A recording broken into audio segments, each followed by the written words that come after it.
السلام علیکم ورحمۃ اللہ وبرکاتہ۔ الحمد للہ رب العالمین والصلاة والسلام علی رسولہ الامین وعلی آلہ وصحبہ اجمعین ومن تبعہم بإحسان الی یوم الدین، اما بعد فاعوذ باللہ من الشیطان الرجیم، بسم اللہ الرحمن الرحیم۔ لقد نصركم الله في مواطن كثيرة ويوم حنين إذ أعجبتكم كثرتكم فلم تغن عنكم شيئا وضاقت عليكم الأرض بما رحبت ثم وليتم مدبرين۔ نبی صلی اللہ علیہ وسلم کی سیرت کے سلسلے دروس میں آج کے درس کا عنوان ہوگا غلبہ ایمانی قوت سے حاصل ہوتا ہے، نہ کہ فوجی طاقت سے۔ نبی کریم صلی اللہ علیہ وسلم جب مکہ فتح کر چکے تو مکہ کے قیام کے دوران میں آپ کو اس بات کا علم ہوا کہ حنین کے علاقے میں مالک بن حویرث نامی ایک شخص یا مالک بن عوف نامی ایک شخص ایک بڑا سا لشکر تیار کر رہا ہے مسلمانوں پر حملہ کرنے کے لیے۔ تو ایسی صورت میں آپ صلی اللہ علیہ وسلم جب 19 دن مکمل مکہ میں گزار چکے تو تب وہاں سے شوال کی 6 تاریخ کو آپ صلی اللہ علیہ وسلم حنین کی طرف اس لشکر کا مقابلہ کرنے کے لیے نکل پڑے۔ آپ کے ساتھ میں اس وقت 12,000 کا لشکر تھا۔ 10,000 وہ لوگ تھے جو مدینہ سے مکہ تک آئے ہوئے تھے فتح مکہ میں، اور 2,000 ان افراد میں سے تھے جنہوں نے مکہ میں ابھی اسلام قبول کیا تھا۔ تو اس طرح سے 12,000 کا لشکر لے کر آپ صلی اللہ علیہ وسلم جب حنین کی وادی کی طرف نکل پڑتے ہیں تو ایسی صورت میں راستے میں ایک واقعہ پیش آتا ہے جس واقعے کا تعلق عقیدے سے تھا، اور یہ واقعہ نبی کی سیرت میں ایک مشہور واقعہ ہے کہ آپ صلی اللہ علیہ وسلم اپنے ساتھیوں کو لے کر جا رہے تھے کہ راستے میں ایک درخت ملا۔ اس درخت کے پاس پہنچنے کے بعد آپ کے ساتھیوں میں سے جو مکہ کے ابھی نئے نئے مسلمان افراد تھے ان میں سے کسی نے کہا، یا رسول اللہ صلی اللہ علیہ وسلم اجعل لنا ذات انوات کما لہم انوات۔ یہ ایک درخت ہے، اس درخت پر عرب اپنے ہتھیار لٹکاتے ہیں اور یہاں پر اپنے جانوروں کی قربانیاں کرتے ہیں۔ اے اللہ کے رسول صلی اللہ علیہ وسلم، ہمارے لیے بھی ایسا ہی کوئی درخت متعین کر دیجئے تاکہ ہم بھی وہاں اپنے ہتھیار لٹکائیں، وہاں آرام کریں اور وہاں اپنے جانوروں کو ذبح کریں۔ نبی کریم صلی اللہ علیہ وسلم نے جب یہ سنا تو آپ تعجب میں پڑ گئے کہ یہ لوگ تو ابھی مسلمان ہوئے ہیں اور یہ عربوں کے جاہلی رسوم کی طرح یہ ایسا کام کرنا چاہتے ہیں۔ تو آپ صلی اللہ علیہ وسلم نے تعجب کرتے فرمایا، اللہ اکبر، قلتم والذی نفس محمد بیدہ کما قال قوم موسیٰ اجعل لنا الہا کما لہم آلہہ۔ تم لوگوں نے ایسی بات کہی ہے جیسے موسیٰ علیہ السلام کی قوم نے موسیٰ علیہ السلام سے کہا تھا کہ ہمارے لیے بھی ایک معبود متعین کر دو جیسا کہ دوسروں کے پاس معبود تھے۔ تو اس طرح سے اگر آپ ایسا درخت بنوانا چاہتے ہو یا متعین کروانا چاہتے ہو اس کا مطلب یہ ہوا کہ پھر جاہلیت والے طریقے کی طرح تم بھی وہی عقیدہ اپنانا چاہتے ہو، اور اگر یہ درخت اس طرح سے مقدس سمجھا جائے گا تو آہستہ آہستہ پھر اس درخت کی عبادت ہوگی، اسی کی پوجا ہونے لگے گی، اس کو مقدس مانا جائے گا، اور قدیم جو طریقہ تھا عبادت کرنے کا وہی طریقہ شروع ہو جائے گا۔ تو آپ صلی اللہ علیہ وسلم نے وہاں پر ان کی اصلاح کر لی۔ اس کے بعد آپ صلی اللہ علیہ وسلم نے ایک شخص کو آگے کی خبر لانے کے لیے راستے سے بھیج دیا تھا کہ جائیں آگے معلوم کریں قبیلے حوازن اور قبیلے ثقیف ان لوگوں نے کس طرح کی تیاری کر رکھی ہے۔ تو وہ شخص گئے اور انہوں نے آ کر نبی کریم صلی اللہ علیہ وسلم سے کہا کہ میں پہاڑ کی بلندی پر سے ادھر کی قوم کو دیکھ رہا تھا تو بہت بڑی جماعت تھی، مرد بھی ہیں، عورتیں بھی ہیں، اور ان کے پاس ان کے چوپائے بھی ہیں، جانور بھی ہیں۔ تو نبی کریم صلی اللہ علیہ وسلم نے مسکرا کر فرمایا تِلْكَ غَنِیمَةُ الْمُسْلِمِينَ غَدًا انشاءاللہ، کل انشاءاللہ وہ ہمارا مال غنیمت ہوگا۔ اس لیے کہ آپ صلی اللہ علیہ وسلم کو یہاں یقین تھا کہ اللہ تبارک و تعالی آپ کو فتح نصیب فرمائے گا۔ ان لوگوں نے یہ جو سامان لائے ہیں اور یہ جو دولت جمع کر رکھی ہے، یہ پھر عورتوں کو جمع کیا ہوا ہے، بچوں کو جمع کیا ہوا ہے، یہ جانوروں کو اپنے ساتھ لے آئے ہیں، وہ یہ سمجھتے ہیں کہ شاید اس کی وجہ سے جنگ کرنے میں ان کو مدد ملے گی، حالانکہ اس کی وجہ سے ان کا الٹا نقصان ہوگا۔ نبی صلی اللہ علیہ وسلم جنگ کی کیفیتیں جانا کرتے تھے، آپ کو اس کا علم تھا کہ کس طرح سے جنگ انسان جیتتا ہے اور کیسے جنگ کی ہار ہوتی ہے۔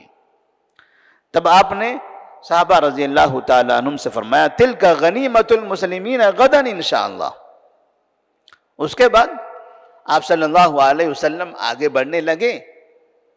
تب درمیان میں بعض صحابہ کہنے لگے ہماری تو جیت پکی ہے، ہم جب کل لڑیں گے، ہمارا جب مقابلہ ہوگا حنین کے علاقے میں تو ہمارا جیتنا طے ہے۔ کہا کیوں؟ کہا لشکر جو اتنا بڑا ہے، ہم 300 13 700 1000 6000 4000 3000 ایسے لشکروں سے لڑا کرتے تھے، اب ہمارے پاس 12000 کا لشکر ہے، ابھی تک کا سب سے بڑا لشکر 12000۔ اتنی بڑی تعداد میں کبھی مسلمانوں کے پاس فوج نہیں رہی تھی، یہ پہلی مرتبہ اتنی بڑی فوج تھی۔ تو یہ مسلمان کہنے لگے کہ ہم 12000 ہیں، لہذا ہماری جیت پکی ہے۔ تو نبی صلی اللہ علیہ وسلم کو یہ بات بڑی ناگوار گزری اور اس کا انجام جنگ کے میدان میں ہوا۔ وہ اس طرح سے کہ جب آپ صلی اللہ علیہ وسلم آگے بڑھے تو شوال کی 10 تاریخ کو حنین کے مقام پر آپ داخل ہو گئے۔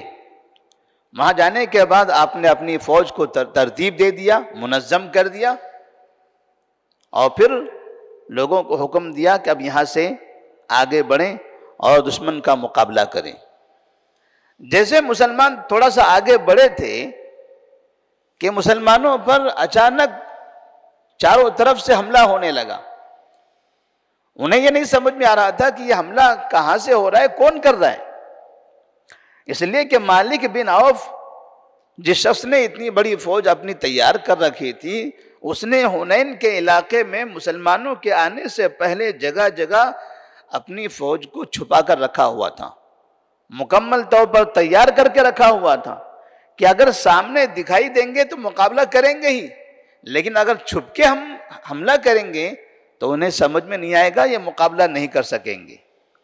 تو جیسے ہی مسلمان اس میدان میں داخل ہوتے ہیں تو اچانک چاروں طرف سے تیروں کی بوچھار ہونے لگتی ہے اور مسلمان ڈگمگا جاتے ہیں، وہاں سے میدان چھوڑ کر بھاگنے لگتے ہیں۔ 12000 کا لشکر تھا مسلمانوں کا، اور دیکھتے ہی دیکھتے میدان خالی ہو گیا، سب مسلمان ادھر ادھر بھاگ گئے. نبی کریم صلی اللہ علیہ وسلم میدان میں کھڑے رہے اور بہادری سے آپ لڑتے رہے. آپ کے ساتھ میں صرف تقریباً 100 کے قریب مسلمان تھے، صرف 100 کے قریب میں، باقی تمام کے تمام لوگ چلے گئے. پھر آپ صلی اللہ علیہ وسلم نے اس وقت میں عباس رضی اللہ تعالی عنہ جو آپ کے ساتھ تھے، نبی صلی اللہ علیہ وسلم کے چچا، وہ عباس رضی اللہ تعالیٰ عنہ، اسی طرح سے ابو سفیان بن حارث رضی اللہ تعالیٰ عنہ، عباس چچا تھے اور ابو سفیان بن حارث چچیرے بھائی تھے. ان لوگوں نے نبی کو مکمل طور پر گھیرے رکھا تھا اور آپ کے سواری کو لگام پکڑ کر حفاظت کر رہے تھے.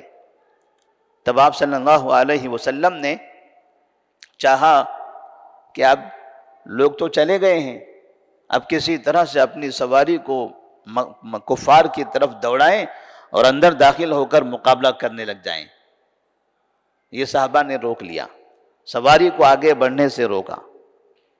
جب یہاں لوگوں نے دیکھا کہ ان کے پاس تعداد کم ہے، سامنے تعداد بہت زیادہ ہے، تو اس درمیان میں شیبہ بن عثمان نامی شخص،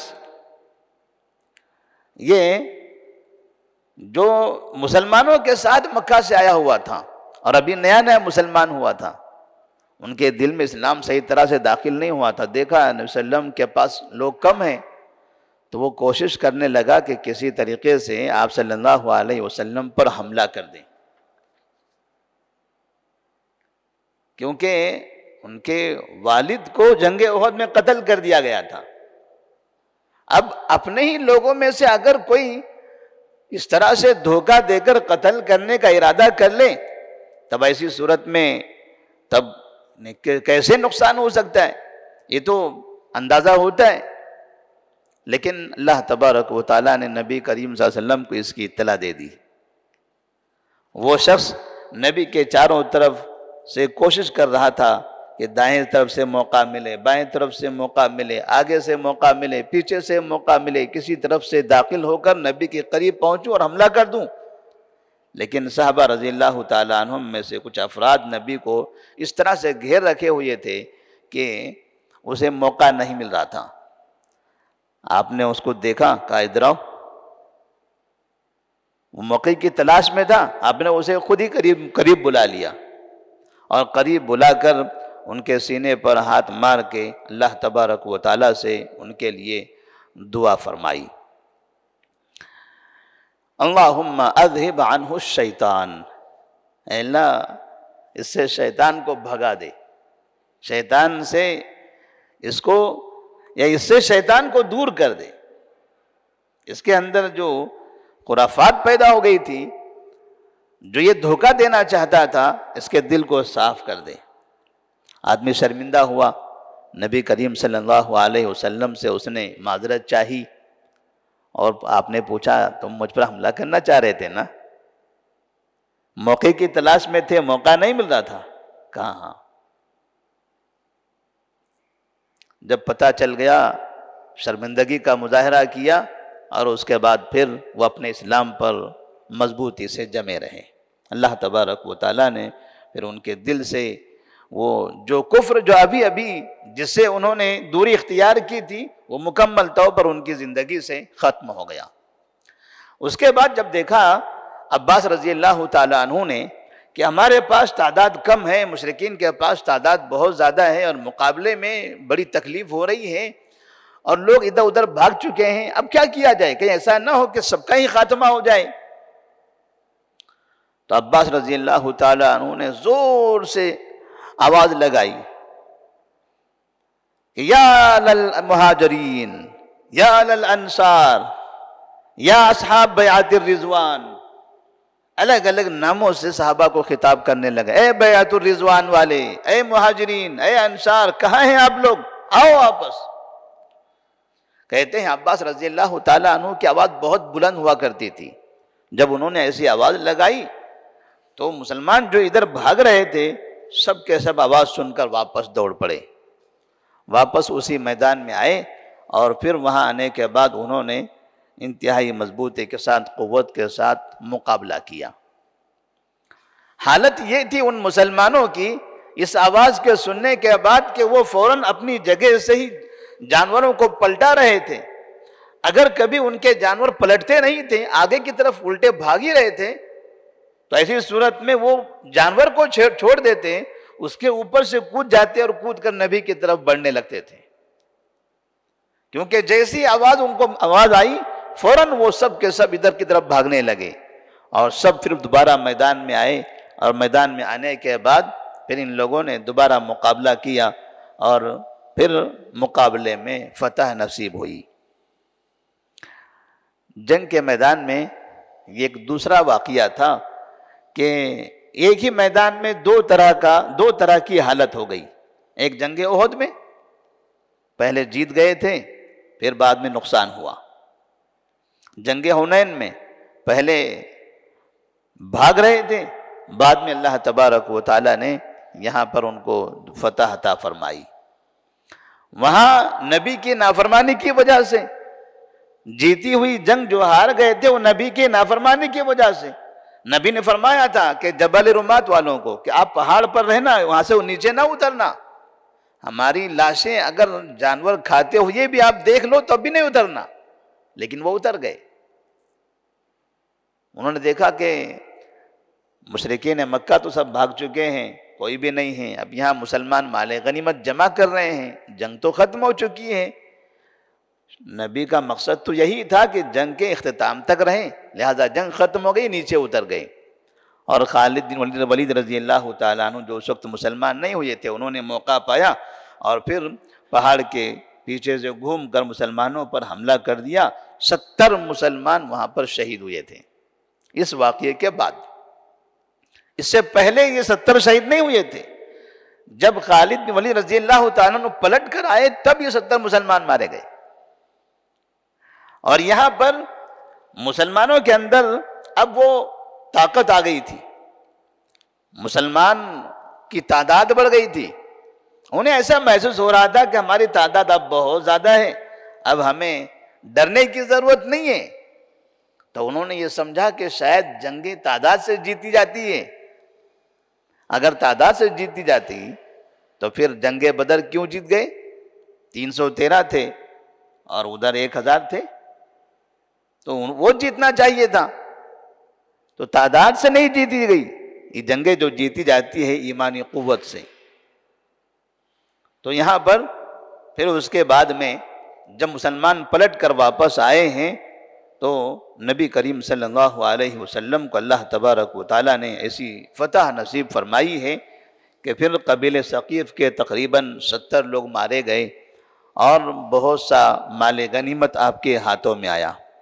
مال غنیمت کی جو تعداد سیرت نگاروں نے لکھی ہے کہ 1,60,000 درہم کی شکل میں 1,60,000 درہم اور 6,000 قیدی، اسی طرح سے 24,000 اونٹ اور 40,000 سے زیادہ بکریاں، اور پھر وہ عورتیں، وہ بچے، یہ سب کے سب قیدی بنا لیے گئے۔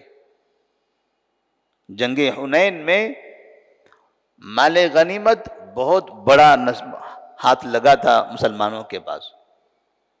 اس طرح سے نبی کریم صلی اللہ علیہ وسلم نے مال غنیمت جمع کرنے کا حکم دیا، اور یہ جو فوجی تھے جو پکڑے گئے وہ تو قیدی بنا لیے گئے، اور جو مسلمانوں کے ہاتھوں میں نہیں آئے وہ بھاگ گئے۔ بھاگنے والے کچھ بھاگے طائف کی طرف، کچھ بھاگے اوتاس کی طرف، اور کچھ بھاگے نخلا وادی کی طرف۔ 3 راستوں کی طرف الگ الگ افراد بھاگنے لگے۔ جو اوتاس اور نخلا کی طرف بھاگے تھے، آپ نے وہاں پر چند صحابہ کو بھیجا اور ان لوگوں کا صفایا کر دیا۔ اور جو طائف کی طرف بھاگے تھے، تو طائف کی طرف بھاگنے والوں میں وہ مالک بن عوف سردار تھا۔ جب سردار طائف کی طرف بھاگ رہا ہے، اس کا مطلب اس کے ساتھ ایک بڑی تعداد بھی بھاگی، اور یہ لوگ وہاں طائف میں جانے کے بعد انہوں نے پھر سے وہاں جنگ کا جنگ کی تیاری کرنا شروع کر دی۔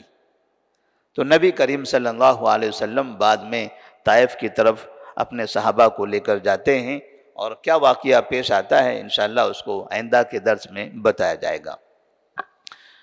اس واقعے میں کئی طرح کے پیغام ہیں، لیکن ایک جو بڑا پیغام ہے وہ یہ ہے کہ مسلمانوں کے اندر ہمیشہ ایمانی قوت ہونا ضروری ہے۔ آج لوگ کہتے ہیں کہ اتنے مسلمان ہیں، اتنے ملک مسلمانوں کے ہیں، اتنی تعداد مسلمانوں کی ہیں، اس ملک میں تقریباً 25% مسلمان ہیں، 20% مسلمان ہیں، یا 25 کروڑ مسلمان ہیں۔ یہ 25 کروڑ 20 کروڑ کہنے کے لیے تعداد تو بہت ہے، بہت تعداد، کہاں 313 کہاں 25 کروڑ، تعداد تو بہت ہے، لیکن مسئلہ تعداد کا نہیں ہے، مسئلہ تعداد کا نہیں ہے، مسئلہ ایمانی قوت کا ہے۔ اگر اس تعداد کو دیکھا جائے کہ ان کے پاس ایمان کس طرح کا ہے تو یہ سمجھ میں آئے گا کہ اگر پورے مسلمانوں کو 25 کروڑ کو جمع کر دیا جائے اور ایمان والوں کو اس میں سے الگ کر دیا جائے تو نہیں معلوم کتنی تعداد بنے گی۔ وہ شرک میں کتنے مسلمان مبتلا ہیں، بدعت و خرافات میں کتنے مسلمان مبتلا ہیں، سودی کاروبار میں کتنے مسلمان مبتلا ہیں، عبادات سے دوری کتنے مسلمان اس کا ارتکاب کر رہے ہیں، بے تحاشا۔ تو مطلب یہ ہے کہ اللہ تبارک و تعالی جو قرآن مجید میں فرماتا ہے وَأَنْتُمُ الْأَعْلَوْنَ إِن كُنْتُم مُؤْمِنِينَ، تمہارا غلبہ ہوگا، شرط یہ ہے کہ تم مومن ہو۔ اللہ تبارک و تعالیٰ سے دعا ہے کہ اللہ تبارک و تعالیٰ ہم تمام مسلمانوں کے اندر ایمانی قوت داخل فرمائے، ہمیں ایمان پر ثابت قدمی عطا فرمائے۔ اللہ تبارک و تعالیٰ ہمیں اپنی اصلاح کرنے کی توفیق عطا فرمائے۔ السلام علیکم ورحمۃ اللہ وبرکاتہ۔